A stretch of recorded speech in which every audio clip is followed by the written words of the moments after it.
Maraming salamat po sa pagtangkilik ng ating video. Hinihikayat ko po kayong mag-like and subscribe para ma-update kayo sa susunod na nakabanata. Tara at umpisahan na natin. Natigilan si Daryl. Gulat na gulat ang kanyang isipan, at hindi niya maipon ang kanyang iniisip. Titang na! Nais ng Rocky na alagaan nila ang dalawang anak nito. Roar! Ang Rocky ay naglabas ng isang malalim, malungkot na ungal habang patuloy itong nagmakaawa kay Daryl. Munting kapatid, parang awa mo na. Dapat mong alagaan ang aking mga anak. Halika dito, pareho kayo. Hayaan ang mga bata na makilala ka bilang kanilang mga pinuno sa pamamagitan ng pagtulo ng dugo. Nakikiusap ako sa iyo, mangyaring. Lalong humina ang Rocky, halos masira ang boses nito. Nalungkot ang puso ni Daryl nang makita iyon. Naglakad siya patungo sa hayop kasama si Sloan. Ang Rocky ay hindi lamang isang mahiwagang hayop, ito ay ang hari ng mga mahihiwagang hayop. Ito ay nasa parehong antas ng Azure Dragon at ng White Tiger. Yaong mga mahiwagang hayop ay hindi kailanman yumuyuko sa kanino man madali. Gayunpaman, nakiusap ito para sa kapakanan ng mga anak nito. Ito ay isang nakakasakit na tagpo. Kumuyom ang puso ni Daryl, magalang siyang sumagot, nakakatandang Rocky, mangyaring huwag magalala. Kami ang mag-aalaga sa kanila. Mabuti, mabuti yan.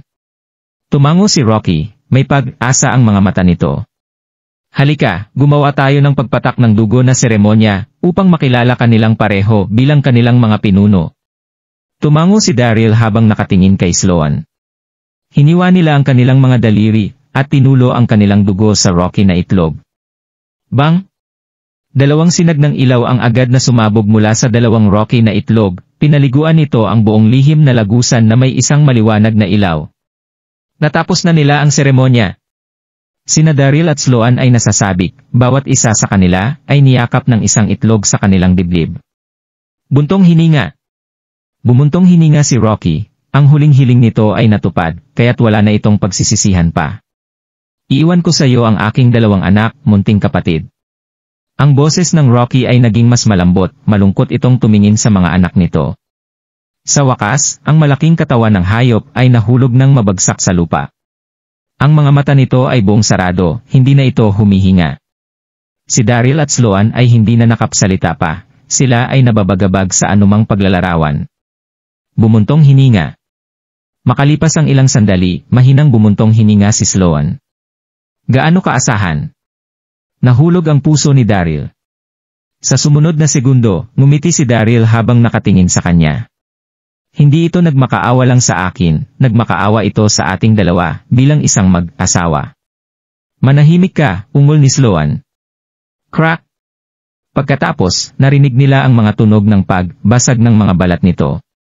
Isang butas ang lumitaw sa itlog sa braso ni Sloan. Bigla, isang ulo ang lumabas mula sa butas. Madilim na asul na balahibo, at itim at bilog na mga mata, ang munting Rocky ay iniunat ang lig nito mula sa loob ng itlog. Tumingin ito sa paligid. Nagulat at masaya si Sloan, habang niyakap niya ito ng mahigpit, nag-alala siya na baka aksidente niyang mahulog ang itlog. Ang maliit na Rocky ay tumingin sa paligid, nakiusyoso. Pagkatapos, ang mga mata nito ay nakalapag kay Sloan. Mukhang masaya ito habang sumisigaw, Mama. Ang isang Rocky ay isang matalinong mahiwagang hayop. Ang isang bagong panganak na si Rocky ay magkakaroon na ng kakayahang magsalita. Napakaganda nito. Naaakit dito si Sloan. Napakamot siya sa maliit na ulo nito. Pagkatapos, ang munting Rocky ay lumingon kay Daryl at sumigaw, Papa. Tuwang-tuwa si Daryl nang marinig ang paraan ng pagsalubong sa kanya ng maliit na Rocky na nais niyang tumawa. Inabot niya ang kamay upang tapikin ang ulo ng maliit na hayop, napaka-cute naman ng nilalang na ito. Mabuti. Namula ulit si Sloan. Nakaramdam siya ng galit at kakulitan habang sinabi niya sa munting Rocky, Mahal kong kuti, narito si Mama, ngunit hindi ito ang iyong ama, okay? Ouch! Malalim na umungol ang munting Rocky. Tumawag ulit ito kay Daryl kung ito ay sa isang protesta. Papa. Nais na muling tumawa ni Daryl habang nakatingin sa maliit na Rocky na may pagmamahal at tinapik ang ulo nito. Pagkatapos, tiningnan niya ang itlog sa kanyang mga braso. Nakakatawa yon. Bakit walang galaw sa itlog na ito? Tamad si Sloan na tumugon kay Daryl. Tumalikod siya at naglakad papunta sa pasukan. Huminga ng malalim si Daryl at binaling ang tingin sa walang buhay na katawan ni Rocky. Huwag kang magalala, Elder. Maalagaan ko ang mga anak mo. Bibigyan din kita ng wastong paglilibing. Habang nagsasalita siya, sumunod si Daryl sa likod ni Sloan. Nang makaabot sila sa labas, nakita nila si Yvette at ang mga alagad ng Elysium Gate sa pasukan. Lahat sila ay mukhang labis na nag-aalala. It's Sloan. Daryl. Nang makita niya sila, natuwa si Yvette. Mabilis siyang pumunta upang batiin sila. Pagkatapos, nakita niya ang maliit na Rocky sa mga bisig ni Sloan, at ang kanyang mga mata ay lumiwanag. Wow, ang cute-cute. Anong uri ng alaga yan? Ang mga mata ng lahat ay nakatuon sa maliit na Rocky. Kahit na bata pa ito, mayroon itong isang malakas na aura. Ngumiti si Sloan kay Yvette at sinabi, "This is a Rocky." Ano? Isang mabato. Nagulat ang lahat. Ang Rocky ay isang mahiwagang hayop mula sa mga alamat. Natigilan din si Yvette. Sa sandaling yon, ang maliit na Rocky ay tumingin sa paligid bago ito sumigaw kina Sloan at Daryl. Nanay tatay. Wow! Ang lahat ng mga alagad ng Elysium Gate ay nagkagulo. Ano ang nangyayari? Makakausap ba tong si Rocky? Hindi, narinig mo ba ang sinabi nito? Tumawag lang ito sa pinunong sekta na papa at tinawag itong Heniel Sloan na mama. Tinalakay ng lahat kung ano ang nangyari, tinitigan din nila sina Daryl at Sloan. Lahat sila ay mukhang nalito at nagkasalungatan. Ano ang nangyari sa kanilang dalawa sa lihim na lagusan? Bakit sinuot ni General Sloan ang damit ng kanilang pinunong sekta? Namula ang mukha ni Sloan nang maramdaman niya ang mata ng lahat sa kanya. Hindi niya alam kung paano tutugon sa kanila. Hindi niya masabi sa kanila na ang kanyang mga damit ay nasunog na, at wala siyang pagpipilian kundi ang magsuot ng damit ni Daryl. Tigilan mo na ang kalokohan. Itinaas ni Sloan ang kanyang kamay upang takpan ang bibig ng maliit na Rocky. Kung hahayaan niyang magpatuloy ang maliit na hayop, masisira ang kanyang reputasyon. Daryl. Naglakad si Yvette papunta kay Daryl at tinanong, ano ang nangyari sa inyo ni At Sloan sa lagusan? Nagtalo sila tulad ng mga pusa at aso bago sila pumasok sa lagusan. Gayunpaman, sa isang kisap mata, isang maliit na Rocky ang tumawag sa kanila na papa at mama. Mahirap para sa isa na huwag isiping mabuti ang sitwasyon. Ngumiti si Daryl, ngunit hindi ito sinagot. Binago niya ang usapan. Huwag muna nating pag-usapan yan. Hindi mo pa ako sinagot, asan si Yvonne at Monica? Kinagat ni Yvette ang labi. Nag-atubili siya bago siya magsalita ng mahina, maayos na si Monica, hindi mo na siya dapat alalahanin sa ngayon. Tulad naman kay Yvonne. Alanganing magpatuloy si Yvette. Bumilis ang tibok ng puso ni Daryl. Ano ang nangyari kay Yvonne? Maraming pinagdaanan sina Yvonne at Daryl. Iniwan siya ni Lily magpakailanman. Kung may masamang nangyari kay Yvonne, hindi niya ito kakayanin. Buntong hininga. Bumuntong hininga si Yvette at tumingin kay Daryl habang sinasabi, si Yvonne ay ikinasal kay Westrington. Ano? Nang marinig niya iyon, kinilabutan ang katawan ni Daryl, nahulog siya ng ilang hakbang paatras. Parang nanghina ang kanyang katawan, halos ibagsak niya ang Rocky na itlog na hawak niya sa mga braso. Samantala, sa tirahan ng Chancellor sa lungsod ng Dragon, Westrington.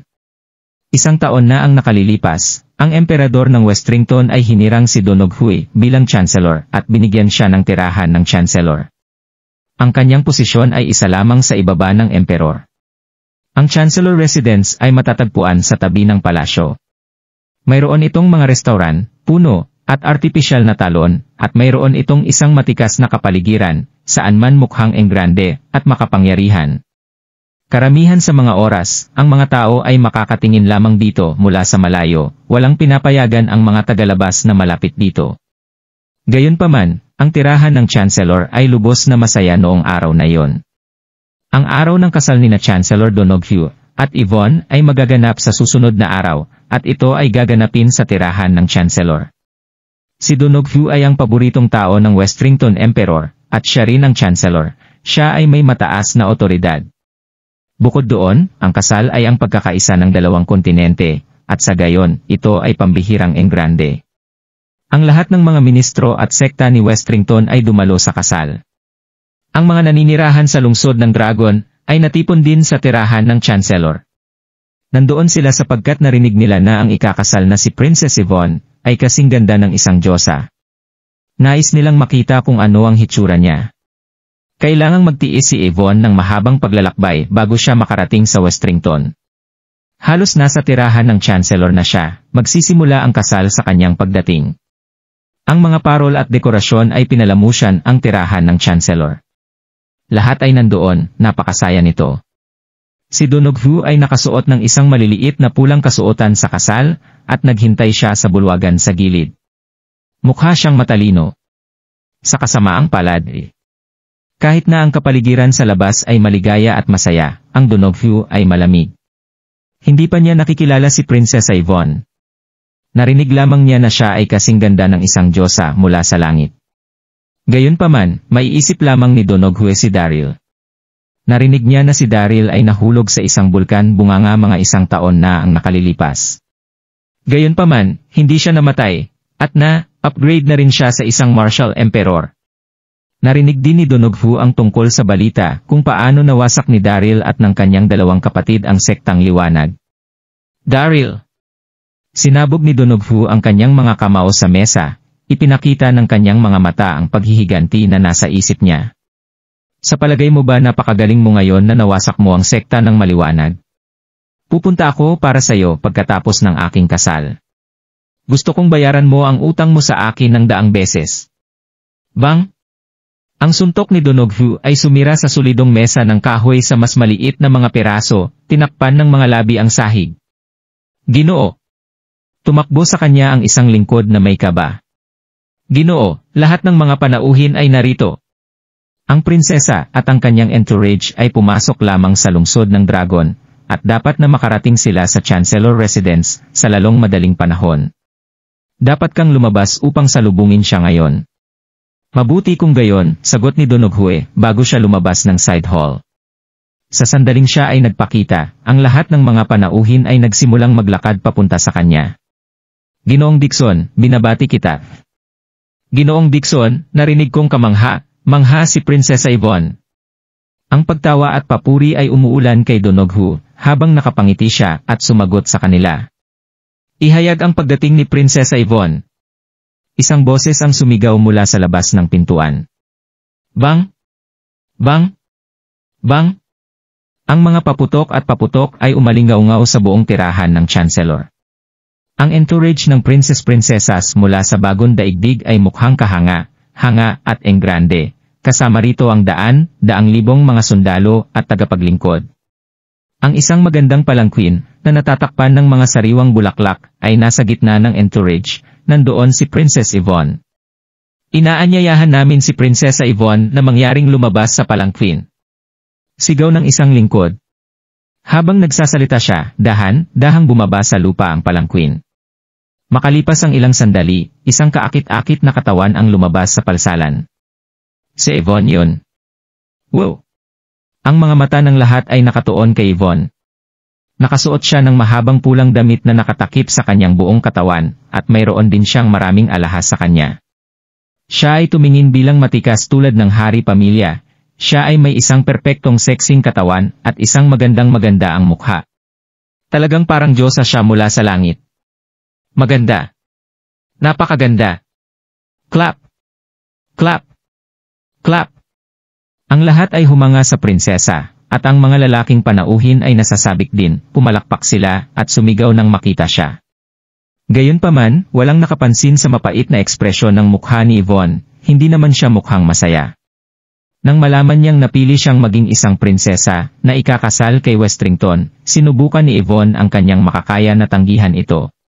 Gayunpaman, siya ay isang mahinang babae lamang, hindi niya kayang labanan ang utos. Ang puso ni Yvonne ay parang patay na sa kanyang buong paglalakbay sa Westrington. Sa wakas, dinala ng mga lingkod si Yvonne patungo sa Donoghu. Tulad ng nasaksihan ng lahat, tiningnan ni Donoghu si Yvonne, at natigilan siya. Ang batang binibini mula sa pamilyang Yong sa lungsod ng Donghae. Nagulat si Donofrio. Hindi niya kailanman pinangarap na si Prinsesa Yvonne ay ang batang binibini ng pamilya Yang. Si Yvonne ay isang batang binibini mula sa isang pamilya sa Antigong Kalakal. Ang kanyang pamilya ay isa sa pinakamayamang pamilya sa lungsod ng Donghae, sila ay sa halip sikat. Si Donofrio ay isa ring batang Panginoon mula sa isang mayamang pamilya, kaya syempre, pamilyar siya kay Yvonne. Ano? Kilala ako ng Chancellor. Panatilihing mababa ang ulo ni Yvonne, ngunit tumingin siya kaagad kay Donofrio nang marinig niya iyon. Nagtataka siyang nagtanong, kilala mo ba ako? Nagsimulang tumibok ang puso ni Yvonne. Alam niya ang tungkol sa aking pamilya, kaya dapat siya ay mula sa World Universe. Hindi na nakaramdam ng pagkadismaya si Yvonne. Marahil ay maiuwi niya ako sa World Universe isang araw. Naramdaman ni Yvonne na masaya habang iniisip iyon. Tuwang-tuwa siyang tumingin kay Donofrio. Pulang-pula ang mga mata ni Donofrio habang titig na titig kay Yvonne. Pinisil niya ang mga susunod na salita mula sa nakakakuya niyang ngipin. Siyempre, kilala kita. Ikaw si Yvonne Yang, ang batang miss ng pamilyang Yang. Hindi lang kita kilala, ngunit alam ko rin ang tungkol sa relasyon mo ni Daryl. Weird, di ba?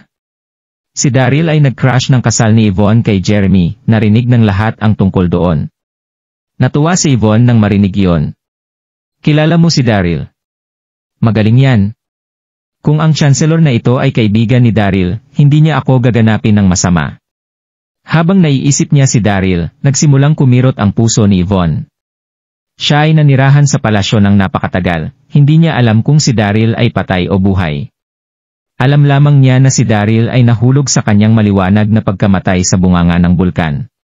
Tumawa ng malakas si Donofrio.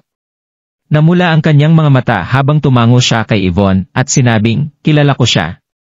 Siyempre, kilala ko siya. Makikilala ko siya kahit na naging abo siya. Nakuyom ang ngipin ni Donofrio habang isinasaad niya ang huling pangungusap. Ikaw. Umiling ang katawan ni Yvonne, nadama niya na may isang bagay na hindi tama. May nais siyang sabihin, ngunit hindi niya alam kung ano ang sasabihin sa lalaki. Sa sandaling yon, lahat ay nagkatinginan, nakiusyoso silang lahat. Para saan yon? Para bang kilala ng Chancellor si Princess Yvonne? Tila nagkaroon ng isang komplikadong relasyon. Mahigpit na hinawakan ni Donofrio ang kamao habang naglalakad pasulong. Sa gayon, Yvonne, ipinadala ka ng Diyos sa akin, kaya ito dapat ang ating kapalaran. Tiyak na ito ang ating kapalaran. Ang mukha ni Donofrio ay mukhang kilabot habang sinasabi ito. Malamig siyang ngumiti kay Yvonne at sinabing, huwag kang mag-alala, pakikitunguhan kita ng maayos. Matapos akong maglaro sa iyo, ibabalik ko ang iyong patay na katawan kay Daryl. Inilagay ni Yvonne ang kanyang kamay sa pisngi matapos siyang sampalin ni Donofrio. Nakaramdam siya ng sakit at galit, at iyak na siya. Ang lakas ng loob mong hawakan ako. Hinding-hindi ka mapapatawad ni Daryl. Hey! Sampal? Sinampal ulit siya ni Donofrio. Huwag banggitin ang kanyang pangalan. Itinaas ni Donofrio ang kanyang kamay, namumula ang mga mata niya. Pagkatapos, inutusan niya ang mga tagapaglingkod. Ikukulong muna kita ngayon. Parurusahan at pahihirapan kita mamayang gabi. Kapag tapos na ako sa kanya, ibabalik ko siya kay Daryl. Opo. Agad siyang sinagot ng mga tagapaglingkod bago sila maglakad patungo kay Yvonne. Nanginginig ang katawan ni Yvonne, maputla ang mukha niya habang nakatitig kay Donofrio. Hindi ka tao, ikaw ay isang halimaw. Naisip niya na ang mga bagay ay magiging mas mahusay para sa kanya kung may makilala siya mula sa World Universe. Hindi niya inaasahan na makakaharap ang isang masamang halimaw. Chancellor. Tumayo ang isang ministro, yumuko kay Donofrio at sinabi, Chancellor, mangyaring mag-isip ng mabuti. Ang babaeng ito ang prinsesa ng bagong daigdig. Kung pinahirapan at pinatay mo siya, natatakot akong maapektuhan nito ang ugnayan sa pagitan ng ating dalawang kontinente. Ang ilan sa karamihan ng tao ay tumango bilang pagsang-ayon. Ang mga mata ni Donofrio ay bahagyang nagningning habang malamig na nakatingin sa ministro. Gusto mo bang mamatay? Kailangan ba kita makagambala sa gusto kong gawin? Bang! Isang malakas na aura ang sumabog mula sa katawan ni Donofrio at pinalibutan ang buong lugar. Bang! Nanginginig ang katawan ng ministro nang maramdaman niya ang malakas na aura ni Donoghu, lumuhod siya sa lupa. Patuloy siyang nanginginig habang sinabi niya, Chancellor, mangyaring huwag kang magalit. Hinding-hindi ko yon gagawin. Ang mga panauhin ay takot din, walang nangahas na sabihin. Si Donoghu ay ang Chancellor, isang tao lang ang kailangan niyang sagutin. Ang lahat ng mga panauhin ay pangunahing tao at maimpluwensyang mga tao, ngunit wala sila kung ihahambing sa Donoghu. Galit na galit si Donoghu, wala sa kanila ang naglakas loob na buksan ang kanilang bibig at magsalita ng simple. Ang buong lugar ng kasal ay nakamamatay na tahimik. Biglang tumayo ang isang ginang. Ang kanyang katawan ay manipis, at siya ay nasa isang madilim na berdeng mahabang damit. Siya ay may maganda ang mga tampok sa mukha, at nakasuot siya ng makapal na pampaganda, maganda ang itsura niya. Bakit ka galit, Chancellor? Mahinahon na tanong ng ginang. Siya ay ang 5 Poison Sex Sect Master, Lindsay Jones. Si Lindsay ay 30 taong gulang, pinananatili niya ng maayos ang kanyang figura, at siya ay kaakit-akit. Sikat din siya sa Westrington. Siya ay ang 5 Poison Sex Sect Master. Ang 5 seksyon ng lason ay nagdadalubhasa sa lason. Lahat ng kanilang mga alagad ay may kaalaman sa sining ng lason, maaari nilang patayin ang isang tao nang walang isang solong bakas. Alam ng lahat si Lindsay bilang Snake Scorpion Queen. Sino ang hindi matatakot sa isang babaeng tulad nito? Sa Westrington, gaano man kalakas ang tao, hindi sasaktan ang isa kay Lindsay. Tumingin si Donoghu kay Lindsay at ngumiti. Pinunong sektang Jones, may sasabihin ka. Mula pa nang masakop ng Westrington Emperor si Westrington, ang 5 sektang lason ay sumuko na sa Emperor. Si Donoghu ay nanatili doon ng higit sa 1 taon, sila ni Lindsay ay dating magkakilala. Ngumiti si Lindsay at sinabi, Chancellor, Prinsesa Yvonne ay prinsesa pa rin mula sa bagong daigdig kahit na siya ay iginawad sa kanya kamakailan. Kung hindi mo siya tratuhin ng mabuti, hindi ba yon isang insulto sa kanila? Nais mong patayin ang lalaking iyon, Daryl, tama ba? Maaari kitang tulungan sa ganyan, at hindi nito mapapahamak ang ating relasyon sa bagong daigdig. Sabihin mo sa akin. Nagningning ang mukha ni Donoghu. Lumapit sa kanya si Lindsay at marahang sinabi, natutunan ko lang ang mind control charm, at magagamit ko iyon upang sundin ang prinsesa sa aking mga utos. Hindi mahalaga ang layo, gagawin niya ang hinihiling ko. Napakalambot ng kanyang boses, si Donoghu lang ang nakakarinig sa kanya. Nagpatuloy sa pagsasalita si Lindsay. Ipadala mo siya sa akin, at hayaan mong itakda ko ang alindog sa kanya. Masisiyahan ka muna sa kanyang kumpanya, bago mo siya ibalik sa Daryl. Kahit na libong milya ang layo ko, kaya ko pa rin siya patayin mo si Daryl. Susundin niya ang utos ko. Ngumiti si Lindsay, siya ay tumingin kaakit-akit at kaakit-akit. Para sa mga hindi nakakakilala sa kanya, tiyak na maakit sila sa kanya. Gayunpaman, ang mga nakakaalam na ang kanyang ngiti ay mapanganib. Mahusay. Ang galing. Si Donoghu ay natuwa. Hindi niya maitago ang kaba sa kanyang puso. Ito ay isang magandang ideya, gawin natin ito sa iyong paraan. Nag-alala si Donoghu. Kahit na nilabag niya si Yvonne, sisirain lamang iyon ni Daryl, hindi ito papatayin. Si Daryl ay may malakas na kapangyarihan, kahit na may SKY breaking axe, baka hindi siya matalo ni Donoghu. Sa mind control charm ni Lindsay kay Yvonne, tiyak na mamamatay si Daryl. Hindi niya aasahan na papatayin siya ng babaeng mahal na mahal niya. Habang iniisip niya iyon, masaya si Donoghu na hindi may larawan. Ang mukha ni Lindsay ay nagpakita ng kaunting ngiti, naglakad siya diretso papunta kay Yvonne. Ikaw.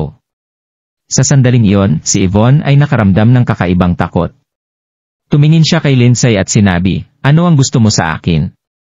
Hindi narinig ni Yvonne ang pag-uusap ni Donoghu at Lindsay, ngunit alam niyang napag-usapan nila ang pag-atake kay Daryl. Hindi ko hahayaang makarating sila sa kanilang daan, kahit na kailangan kong mamatay. Bang!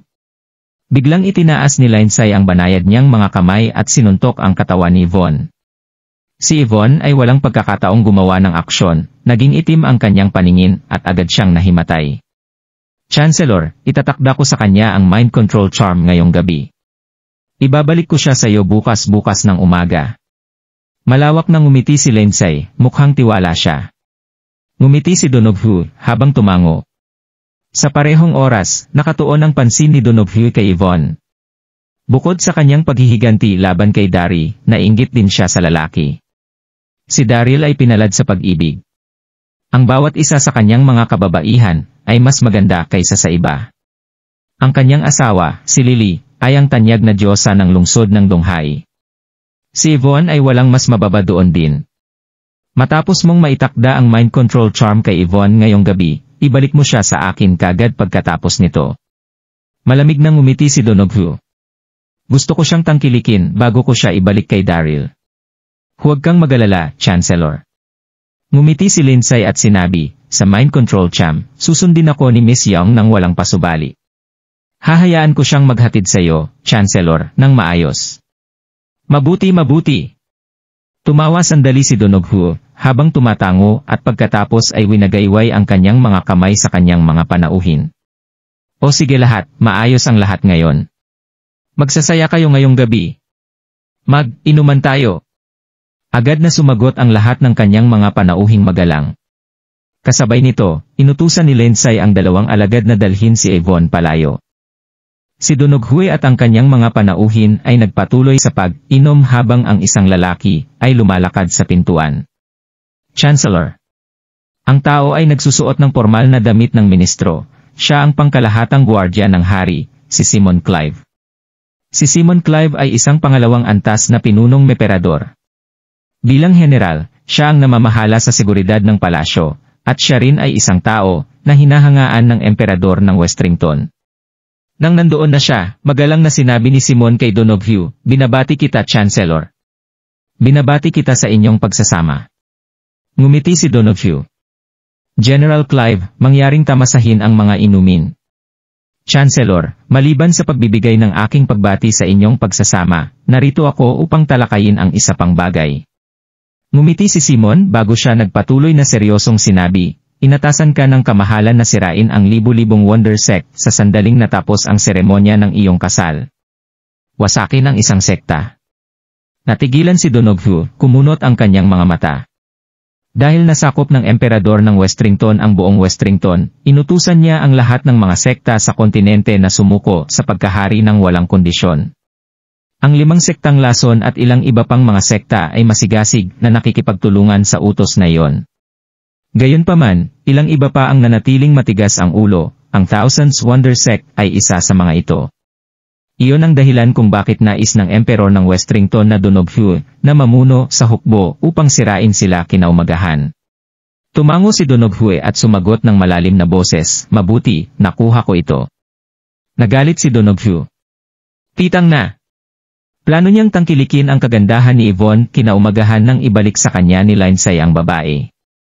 Gayunpaman, inutusan siya ng emperor na sirain ang sekta, anong bummer.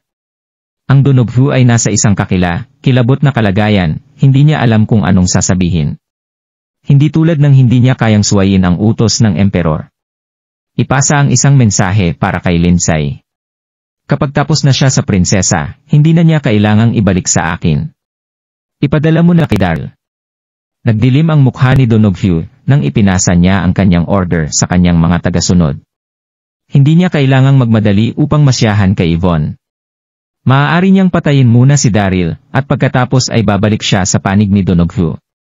Nasasarapan siya sa kanyang kagandahan noon. Opo, Chancellor. Sagot ng tagasunod at mabilis na umalis. Buntong hininga. Huminga ng malalim si Donoghu habang nakatingin sa langit sa itaas, ang kanyang mga mata ay puno ng paghihiganti.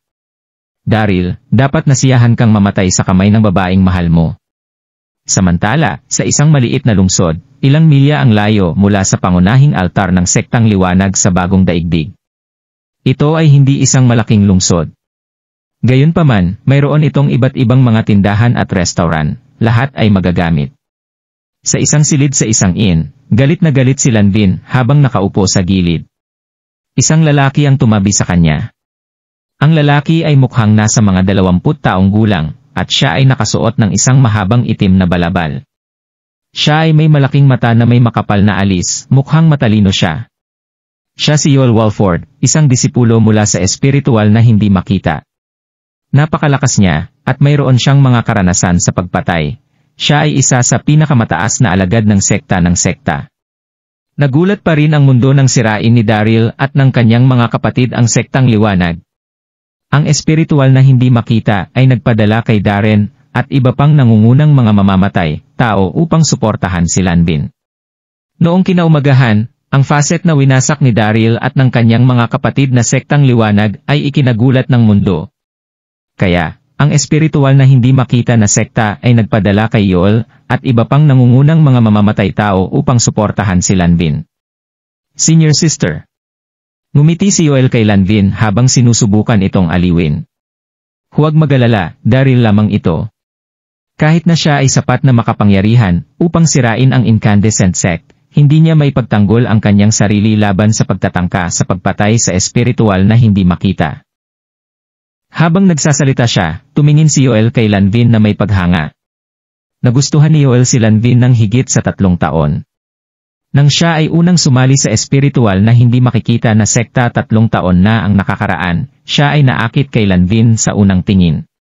Sa puso ni Yoel, si Lanvin ay hindi lamang maganda, siya ay kaakit-akit at kaakit-akit din minsan, managinip pa siya sa kanya. Buntong hininga. Napabuntong hininga si Lanvin at naiinip na sinabi, kung napakadaling patayin si Daryl, hindi ako hihingi ng suporta mula sa punong tanggapan. Pagkatapos, lumakad si Lily patungo sa kanila gamit ang isang teko. Napatingin si Lanvin kay Lily, nakakita siya ng isang outlet upang palabasin ang ilang mga stress. Hoy pangit, tinanong lang kita na gumawa ng tsaa, ngunit ang bagal mo. Sobrang bagal. Hindi ko nga alam kung ano pang magagawa mo. Mula nang dumating si Yoel, itinuring ni Lanvin si Lily na parang isang lingkod at inutusan siya sa paligid. Inisip ni Lanvin na si Lily ay walang silbi at pangit, ito ay isang pasanin na dalhin siya sa misyon. Mukhang nandoon lang siya upang maghain ng tsaa at tubig. Sa kabila nito, hindi pa rin nakontento si Lanvin nang tignan niya si Lily. Palagi niyang pipiliin ang kanyang mga kahinaan. Hindi nagsalita si Lily, binuhusan niya ng tahimik ang tsaa. Labis siyang kinakabahan, at hindi sinasadyang nagsablig siya ng tsaa. Walang hiya ka, pangit. Kinaway ni Yoel ang kanyang kamay na nainis, ni hindi niya tiningnan si Lily. Mag-ingat at walang silbi, hindi mo man maibuhos ng maayos ang tsaa. Umalis ka na ngayon, huwag mong abalahin ang pakikipag-usap ko sa aking senior sister. Ang isang mangingibig ay palaging sumasang, ayon sa pinili ng kanyang kasuyo. Alam ni Yoel na inis si Lanvin kay Lily, at sa gayon ay ayaw niya rin kay Lily.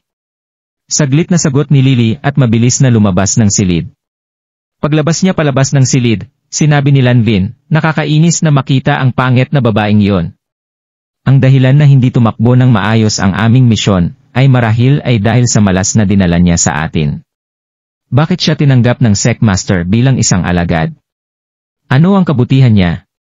At ang pinunong sekta ay naipasa rin ang napakaraming kasanayan at kaalaman sa pangit ding babaeng iyon. Mabilis na tumango si Yoel bilang pagsang-ayon. Tama yan. Dahil nabigo ka sa tuwing nakikita mo siya, bakit hindi natin itapon ang pangit na babaeng iyon? Dump her? Kumunot ang noo ni Lanvin. Paano natin gagawin yon? Ngumiti si Yoel at ibinaba ang kanyang tinig nang sinabi niya, mayroong isang malaking bundok ilang dosenang milya ang layo mula dito ang itim na bukid ng hangin ng itinago na sekta ang mga pinuno ay magkakapatid, at silang lahat ay masasamang tao. Nagawa nila ang lahat ng uri ng mga krimen. Walang sino man ang maglakas loob na umakyat sa bundok o pumasok sa teritoryo ng sekta. Ang mga mata ni Yoel ay nagpakita ng malaswang hangarin habang sinabi niya, hihikayatin namin ang pangit na babaeng iyon sa isang lugar malapit sa sekta ng itim na hangin. Inutil niya, hindi siya makakabalik ng ligtas kapag nandyan na siya. Kapag bumalik tayo sa spiritual invisible sekta, ipapaalam namin sa guro na ang babae ay hindi sumunod sa aming tagubilin at nagmisyon ng mag-isa. Hindi kami masisisi ni Master para doon. Natuwa si Lanvin. Tumango siya kay Yoel at pinuri siya. Magandang trabaho, Yoel, sa pag-iisip ng gayong plano. Labis na kinilig si Lanvin. Sa wakas, maaari niyang matanggal ng tuluyan ang pasanin na yon. Nang marinig ang mga papuri, malawak na ngumiti si Yoel. Sinubukan ulit ni He na mapahanga siya. Aking karangalan na mapagaan ang iyong pagkabigo, senior sister. Ayaw ni Lanvin na magsalita pa ng kalokohan. Kinaway niya ang kanyang mga kamay upang senyasan si Yoel na huwag nang pag-usapan pa ito. Pagkatapos, sumigaw si Lanvin sa pintuan, "Hoy pangit, pasok dito." Naiisip lang ni Lily si Daryl. Nang mabalitaan na nawasak niya ang sekta ng incandescent, naramdaman niya na sobrang naantig siya. Alam niya na ginawa niya ito para sa kanya. Mula nang masira ang incandescent sect, wala pang balita si Lily tungkol kay Daryl. Ang mga alagad ng Elysium Gate ay nagselyado sa paligid ng Mount Mingwang. Walang sinumang makaakyat ng bundok. Iyon ang dahilan kung bakit sumunod si Lily pagkatapos kay Lanvin sa maliit na lungsod na yon, nais niyang hintayin si Daryl na bumaba mula sa bundok. "Hoy, pangit." Tumingin si Lanvin kay Lily at malamig na sinabi, "Mayroong isang bundok na humigit, kumulang na 40 milya sa hilaga. Tinawag itong itim na hanging bundok. Maaari kang pumunta doon upang maghanap ng balita tungkol kay Daryl." Ang bundok sa hilaga. Natigilan si Lily, hindi niya ito naintindihan. "Senior sister, hindi ba si Daryl ay nasa pangunahing altar ng sektang liwanag sa bundok ng Mingwang?" "Bang?" Mukhang galit na galit si Lanvin. Hinampas niya ang kanyang kamay sa mesa at sinaway, "Bakit ang dami mong mga katanungan? Nakatanggap lang ako ng balita tungkol doon. Ayokong pumunta. Kung gayon, bumalik ka agad sa sekta. Huwag kailanman asahan na di isasama ka sa iba pang misyon sa hinaharap." Si Yoel ay mukhang mayabang din habang sinabi, "Napakaraming kalokohan. Kailangan mo lamang na ipatupad ang utos. Hindi mo maaaring at hindi mo dapat tanungin tungkol dito, maunawaan." "Napakahusay, naiintindihan ko." Mahinahong bumuntong hininga si Lily. Pagkatapos, siya ay lumingon at umalis sa silid at tumungo sa direksyon ng Black Wind Sect. Samantala, sa bundok ng Mingwang, ang Elysium Gate ay sinakop ang bundok. Paminsan-minsan, ang tawa ay umuwalingaw-ngaw mula sa isang magandang silid tulugan sa likod ng Grand Brightness Main Hall. Hawak ni Debra ang isang mabalahibong lila na alagang hayop habang nakaupo siya sa kama. Ang alaga ay may ulo ng leon at mukhang kaibig-ibig. Nakaupo si Jewel sa gilid, nasasabik siya nang laruin niya ang alaga na yon. Ito ay ang maliit na Rocky ni Daryl. Ang maliit na Rocky ni Daryl ay napusa pagkatapos na umalis sina Sloan at Yvette noong nakaraang araw. Ang maliit na Rocky ay hindi katulad ng ina nito. Ito ay lila, at ang katawan nito ay may mga flash ng kuryente na nakabuo ng ilang mga tunog. Gayunpaman, ang maliit na Rocky ay maliit pa rin, kaya ang agos ay hindi malakas. Napakagaling niya. Pinalakpak ni Jewel ang kanyang mga kamay, parang crescent moon ang mga mata niya nang ngumiti siya. Ang mga mata ng maliit na Rocky ay itim at bilugan. Mula sa mahiwagang pakiramdam nito, tumawag ito kay Adra ng kaibig-ibig. "Mama, mama." Namula si Debra. Nagpalakpak si Jewel at tumawa habang sinasabi, "Sister Debra, tinatawag ka nitong mama." Binaling ng maliit na Rocky ang ulo nito at sinigawan si Jewel, "Mama." "Ikaw." May kakaibang ekspresyon sa mukha si Jewel habang hinihimas ang labi at sinabing, "Bakit mo rin ako tinatawag na mama?" Tumawa si Daryl. Tatawagin ng maliit na kapwa ang lahat ng magagandang kababaihan bilang ina nito. Gayunpaman, may kapaitan sa kanyang pagtawa. Sinabi sa kanya ni Yvette na si Yvonne ay nagpunta sa Westrington upang magpakasal kay Donogfu. Siya ay nababagabag at nakaramdam ng labis na kakilakilabot. Nararamdaman ni Daryl na parang nabaliw, nais niyang magtungo kaagad sa Westrington. Gayunpaman, alam niya na hindi siya dapat magmadali ng mga bagay. Kailangan niyang talakayin ito kina Chester at Dax nang bumalik sila. Ang kanyang mga kapatid na lalaki ay sumunod kay Mateo matapos nilang sirain ang incandescent sect noong isang araw. Hindi pa sila nakabalik. Inisip ni Daryl ang tungkol kay Yvonne, bawat minuto na ginugol niya sa paghihintay ay parang pagpapahirap. Hindi na siya makapaghintay. Bigla, may narinig silang mga yabag. Ang isang alagad na Elysium Gate ay tumayo sa labas ng pintuan ng masunurin at marahang sinabi, "Si kapatid na Daryl, 2 embahador mula sa Westrington, isang lalaki at isang babae, ay narito. Gusto kanilang makita tungkol sa ilang mga bagay." Mga embahador mula sa Westrington. Ang mga tao ni Donogfu. Tinipon ni Daryl ang kanyang saloobin bago niya sinabi, papasukin mo sila. Tumango ang alagad. Di nagtagal, nagdala siya ng 2 tao sa hall. Nang makita ni Daryl ang babae, nanginginig ang kanyang katawan, at ang kanyang isip ay blangko. Natigilan siya. Nakasuot ng mahabang itim na damit ang babae na nagpamalas ng kanyang perpektong hugis ng katawan. Mayroon din siyang napakagandang mga tampok sa mukha. Siya ay tumingin ng kaakit, akit at matikas, maganda ang hitsura niya na hindi may larawan. Daryl ay pinangarap ng babaeng iyon ng maraming beses. Lubusan niyang na-miss ito. Yvonne? Yvonne? Ikaw ba yan? Bumalik sa kanyang katinuan si Daryl, sumugod siya sa kanya, at niyakap ng mahigpit si Yvonne sa mga braso. Patuloy na tumulo ang luha niya. Masyadong emosyonal si Daryl na nanginig ang kanyang katawan. Ang taong na-miss niya ay lumitaw sa harapan mismo ng kanyang mga mata. Parang panaginip lang yun. Natulala din sina Jewel at Debra. Daryl. Ngumiti si Yvonne at bumulong sabay yakap kay Daryl. Naghiwalay sila ng higit sa 1 taon bago sila magkita muli sa araw na yon. Gayunpaman, tila hindi nasasabik si Yvonne. Nasa ilalim na siya ng mind control charm, wala naman siyang kamalayan. Hawak ni Daryl ang mukha ni Yvonne sa pagitan ng kanyang mga palad, alam niyang hindi siya maayos. Mukha rin siyang mas payat kaysa sa nakita niya kailanman. Dapat ay labis siyang naghirap sa nakaraang taon. Sumakit ang puso ni Daryl nang maisip niya iyon. Tumingin siya kay Yvonne, ang kanyang tinig ay puno ng panghihinayang at kalungkutan nang sinabi niya, Yvonne, humihingi ako ng paumanhin. Pinayagan kitang magdusa. Niyakap ulit ni Daryl ng mahigpit si Yvonne na para bang mawawala ang taong mahal niya sabay bitaw ng kanyang mga kamay. Mahinang ngumiti si Yvonne, ngunit hindi siya nagsalita. Oh. Inipon ulit ni Daryl ang kanyang saloobin bago siya tumingin sa lalaking nandoon kasama si Yvonne. Sino ka? Bakit kasama mo si Yvonne? Ang lalaki ay tumingin na parang siya ay nasa 30 taon, nakabihis siya ng mahabang itim na balabal.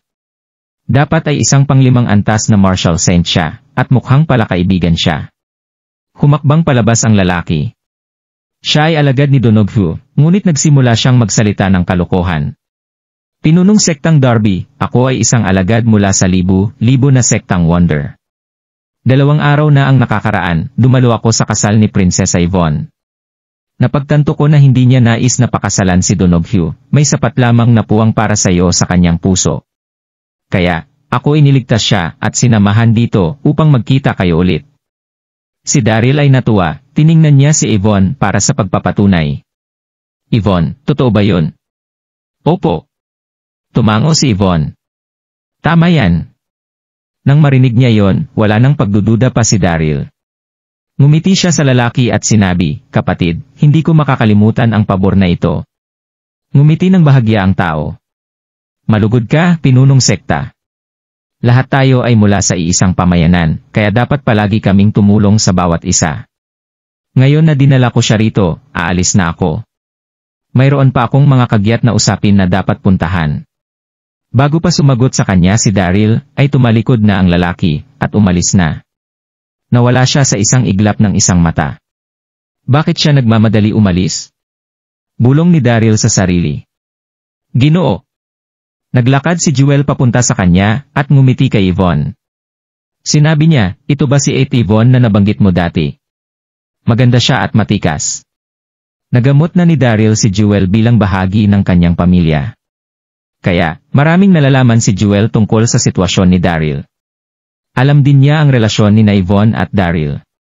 Nakangiting tumango si Yvonne. Gayunpaman, tumayo si Debra sa tagiliran at tinitigan si Yvonne.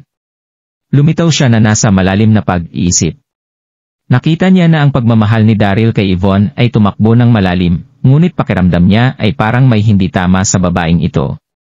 Lohikal, kapag ang 2 tao ay nagkaisa pagkatapos ng isang mahabang paghihiwalay, dapat silang matuwa. Gayunpaman, kumilos si Yvonne ng mag-isa. Masyadong masaya si Daryl na makita ulit si Yvonne, kaya hindi niya napansin na may hindi tama sa kanya. Si Debra ay ang pinuning sekta ng sektang Artemis, kaya't marami siyang mga karanasan. Sinabi sa kanya ng kanyang likas na ugali na mayroong mali kay Yvonne. Sabihin mo sa akin, Yvonne, kumusta ka sa nakaraang taon? Malumanay na tanong ni Daryl habang hawak ang kamay ni Yvonne. Napakaraming sasabihin niya sa kanya dahil hindi niya siya nakikita ng higit sa 1 taon. Marahil ay hindi siya matatapos kahit makalipas ang 3 araw at 3 gabi. Masunod-sunod na inihain sa kanila ni Jewel. Sa nagdaang 1 taon, ako, Yvonne, ngumiti ng sandali, nakulong ako sa palasyo ng Bagong Daigdig. Pagkatapos, ikinasal ako sa kontinente ng Westrington at ngayon, kasama kita. Iyon lang lahat. Ikaw, ano naman ang tungkol sa iyo? Ano ang nangyari sa iyo noong 1 taon? Bueno, para sa isa, namimiss kita bawat dumaan ang araw. Uminom si Daryl ng tsa upang paginhawahin ang kanyang lalamunan. Pagkatapos, nagsimula siyang sabihin sa kanya ang tungkol sa kanyang mga karanasan sa nakaraang taon. Tahimik na naupo si Yvonne doon, walang emosyon sa mukha niya. Mayroong ilang mga paminsan, minsang mga ngiti, ngunit mukhang huwad. Gayunpaman, hindi napansin yon ni Daryl, siya ay masyadong masaya upang makilala siya muli. Hawak niya ng mahigpit ang kamay ni Yvonne habang nagpatuloy sa pagsasalita. Samantala, tulad ng talakayan ni Lanvin at Yoel nang maglakad sila tungkol sa pag-iwan kay Lily, sinabi nila sa kanya na magtungo sa sekta ng itim na hangin upang makakuha ng balita tungkol kay Daryl. Sa sandaling iyon, si Lily ay halos nasa sekta ng itim na hangin. Ang pinuno ng sekta ng itim na hangin ay si Taurus Stout, at mayroon siyang higit sa 100 mga disipulo, lahat sila ay makapangyarihang magsasaka. Si Taurus ay isang kumakatay. Napapabalitang nahanap niya ang libong espiritual na banal sa tiyan ng baboy nang ito ay pinatay niya. Nilinang niya ang diskarteng ito, at ang kanyang kakayahan ay bumilis ng labis. Ang kanyang hangarin ay naging masama matapos siyang maging isang manlilinang, at hindi nagtagal, nagsimula na siyang magnakaw ng ibang mga tao. Pagkatapos, naging sikat siya sa pamayanan. Nag-recruit siya ng higit sa 100 mga disipulo, sinakop ang bundok, at itinayo ang sekta ng itim na hangin. Ang sekta ng itim na hangin ay walang-wala kundi lamang sa masasamang gawain. Ang kanilang mga disipulo ay maglilibot sa mga lugar upang manakawan ng mga bahay at tao sa daan. Ang mga tao na naninirahan malapit sa kanila, at ang mga mangangalakal na dumaan sa kanila, ay labis na naghihirap. Mayroong isang lugar ng kagubatan ilang daang milya ang layo mula sa sekta ng itim na hangin, at sa oras na iyon, si Lily ay nasa kagubatan na. Nang mapagtanto ni Lily na naabot na niya ang sekta ng itim na hangin, pawis na pawis siya, nag-aalala siya. Sinabi sa akin ni Ate Lanvin na pumunta sa lugar na ito upang kumuha ng balita tungkol kay Daryl. Ngunit ito ay isang gubat na walang tao lamang. Bakit siya nandito? Tulad ng pagtataka ni Lily tungkol doon, nakarinig siya ng ilang mga yabag. Pagkatapos, 12 malalakas na kalalakihan ang lumitaw sa kagubatan. Hawak nila ang isang mahabang talim sa kanilang mga kamay, at nakadamit sila tulad ng mga tulisan. Ang pinuno ay isang mabilog na tao, at siya ay may bigot na tumatakip sa kanyang mukha. Siya ang pinunong sekta ng sektang itim na hangin, Taurus. Isang pang-5 antas na martial saint. Sino ka? Ang lakas ng loob mong manghimasok sa sektang itim na hangin. Malamig na nagsalita si Taurus habang naglalakad pasulong na may mahabang talim sa kamay. Sinuri pa niya si Lily. Siya ay may perpektong katawan. Nakasuot ng maskara si Lily, ngunit makati ang puso ng isang tao nang makita ang kanyang magandang katawan. Kumuyom ang puso ni Lily, ang mga taong iyon ay mukhang wala sa mabuti. Sinubukan niyang huminahon habang sinabi niya, dumadaan lang ako. Napadaan? Malamig na tumawa si Taurus. Sa lahat ng mga kalsada sa mundo, bakit ka dumaan sa sektang itim na hangin? Alam ng bawat isa sa Bagong Daigdig na hindi pwedeng gawin yon. Isang batang disipulo sa likuran niya ang ngumiti ng pisngi, at sinabi, pinunong sekta, ang katawan ng babaeng ito ay perpekto lamang, ang kanyang hitsura ay hindi dapat ganoon kalala. Dapat nating agawin siya upang maging ating sect mistress. Oo. Maging babaeng sekta namin. Nagsimula na ring magsaya ang ibang mga tulisan. Masamang ngumiti si Taurus habang kinaway ang kanyang kamay. Mga kapatid, itali niyo siya. Wow! Agad na umatake ang mga alagad ni Taurus at pinalibutan si Lily. Ikaw. Kinagat ni Lily ang kanyang mga labi, nakaramdam siya ng hiya at galit.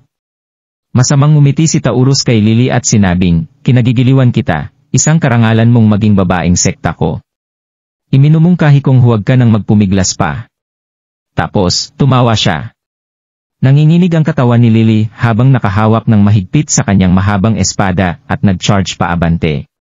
Dumaan siya sa napakaraming mga bagay, at nakatanim din siya sa espiritual na hindi makikita na sekta sa loob ng isang taon. Si Lily ay isang mas matapang na tao noon.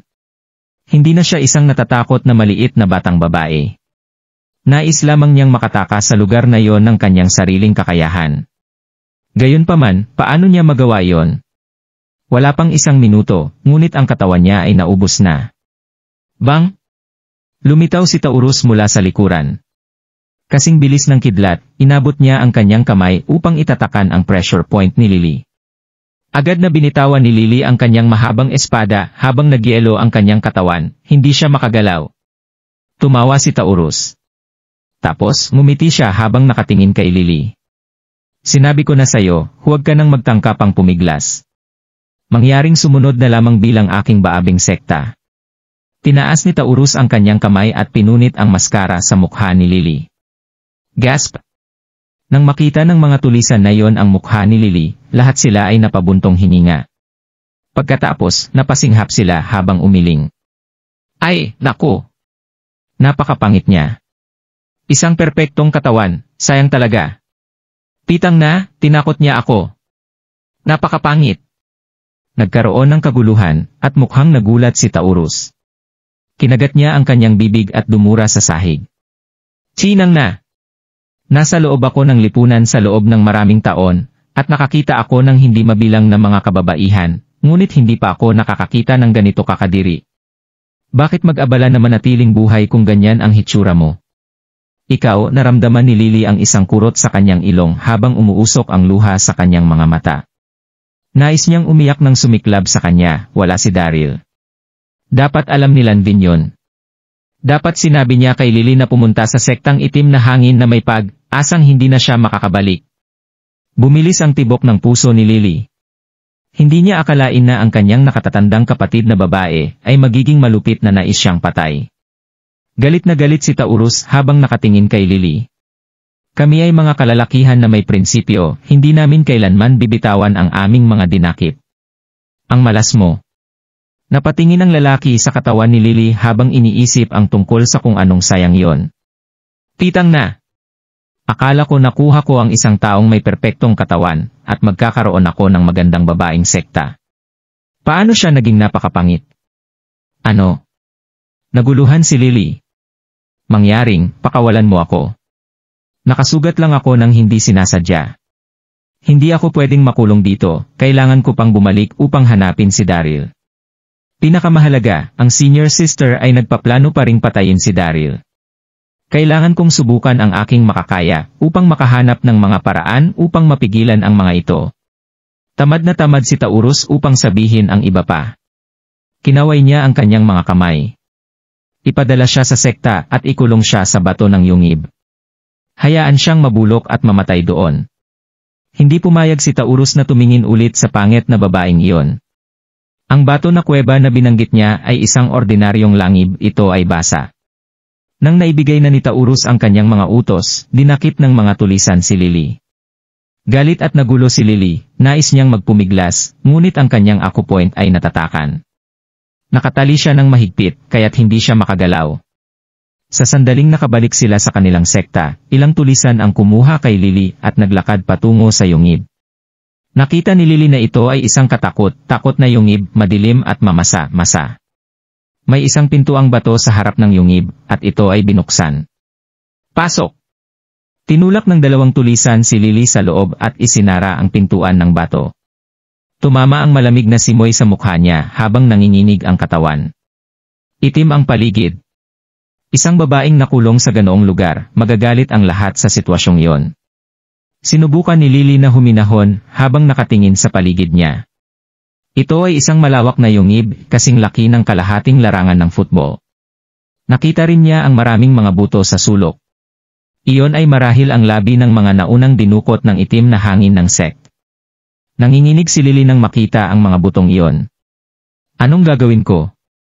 Mamatay ba ako dito? Habang iniisip niya yon, mabilis na ginalugad ni Lily ang yungib para makalabas. Basag! May kung anong basag sa ilalim ng kanyang mga paa, dapat ay may hinawakan siya. Nanginginig ang katawan niya nang tumingin pa siya ng malapitan. Nakita niya ang isang bagay na kahawig ng isang jade. Gayunpaman, hindi ito, malinaw ang bagay na iyon. Nagningning ito sa madilim na yungib. Kinuha ni Lily ang bato at tiningnan ito ng nagtataka. Kung nandoon ang mga diyosa na iyon mula sa Fuyao Palace, sumisigaw sila. Parang ito ba ang langit na nag-aayos ng bato? Samantala, sa pangunahing altar ng sekta ng liwanag sa bundok ng Mingwang. Hating gabi na, at patay lamang ang katahimikan saan man. Mataas ang buwan sa kalangitan habang ang mga bituin ay ningning ng maliwanag. Tahimik na nakatayo sa pintuan ng Grand Brightness Main Hall. Pinagshower ng mga sinag ng ilaw ng buwan, para siyang diyosa mula sa palasyo ng buwan. Ang babaeng iyon ay si Yvonne. Kinausap siya ni Daryl sa maghapon, at nagpahinga lang ang lalaki. Nakatayo roon si Yvonne na walang emosyon sa mukha. Hawak niya ang isang kristal na bola sa kanyang kamay. Mayroong isang imahe ng isang tao sa kristal na bola, ito ay si Lindsay, ang pinunong sekta ng sektang Five Poisons. Ang sekta ng Five Poisons ay may maitim na alindog, maaari nitong ipakita ang isang figura sa kristal na bola, kahit na libo-libo ang mga ito ang layo. Ito ay ang parehong alindog na ginamit ni Lindsay. Ngumiti si Lindsay. Yvonne, sinabi ni Chancellor Dixon na dapat mong hayaan na maghirap si Daryl bago mo siya patayin. Patayin muna ang lahat na malapit kay Daryl. Hayaang masaksihan niya ang pagkamatay ng lahat ng kanyang mga mahal sa buhay, pahirapan siya. Opo. Tumango si Yvonne. Ang kanyang mukha ay nanlamig, walang isang emosyon dito. Alalahanin, kinamumuhian ng Chancellor si Daryl. Ang kanyang pamilya, at ang mga babaeng mahal niya, wala sa kanila ang dapat na mabuhay. Malamig na sabi ni Lindsay nang lumitaw siya sa kristal na bola. Sasagot na sana si Yvonne, nang magambala siya ng isang nasasabik na boses. Kung nagustuhan mo ang mga ganitong video, huwag mong kalimutan mag-like and subscribe. Panoorin mo na rin ang mga naunang kabanata para lalong maubos ang oras mo.